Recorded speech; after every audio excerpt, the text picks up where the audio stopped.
నిజంగానే నరదిష్టి లాంటిది ఉంటుందా అండి? ఎలా ఉంటది? అంటే ఫర్ ఎగ్జాంపుల్ నాకే నరదిష్టి తగిలిందనుకుందాం.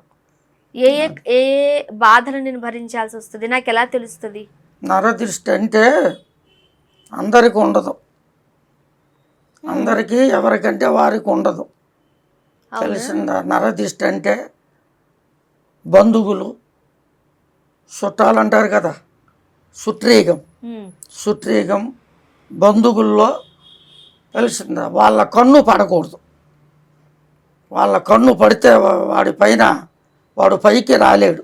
అందరికి ఉంటదా అది? మీరు చెప్తున్నట్టుగా కొంతమందికి మాత్రమే ఉంటదా? కొంతమందికే, అందరికి ఎందుకలాగా? ఉండదు. ఎందుకలాగా? చెబితిగా బతుకుతే ఏడుస్తారు, చెడిపోతే నవ్వుతారు. ఇప్పుడు అందరికీ అది. ఉండదంటున్నారు. ఉమ్, ఇప్పుడు కొంతమంది ఉంటారు మంచి వృద్ధిగా ఉంటారు. మంచి ఉంటారు. ఇల్లు ఉంటది. మంచి వ్యాపారాలుంటాయి. అది.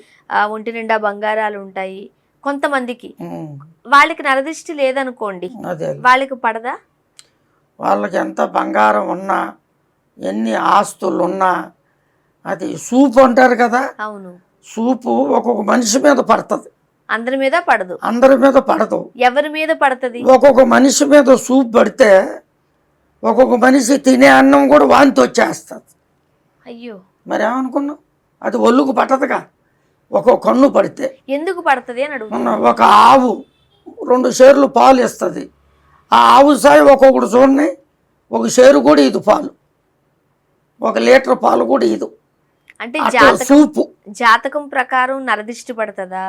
లేదంటే ఆ మనిషిలోని కళ లేకపోతే కళ లేకపోవడమా? ఏదో ఒకటి ఉంటుందిగా. అది జాతకం ప్రకారంగా పడదు. ఆ! ఒక్కొక్క మనిషికి 5 ఏళ్ళు ఒక రకంగా ఉన్నాయా? హ్మ్. తెలిసిందా? ఒక రకం ఉండవు. తెలిసిందా? చిన్న పెద్ద గురువు దైవం పెద్దవాళ్ళు ఊరికినే చెప్పలే. తెలిసిందా? కానీ భగవంతుడు ఎవరు ఎవరి నోట్లో ఏముందో, ఎవరి చేతులు ఏముందో, ఏ పుట్లో ఏ పాముందో తెలియదు. హ్మ్.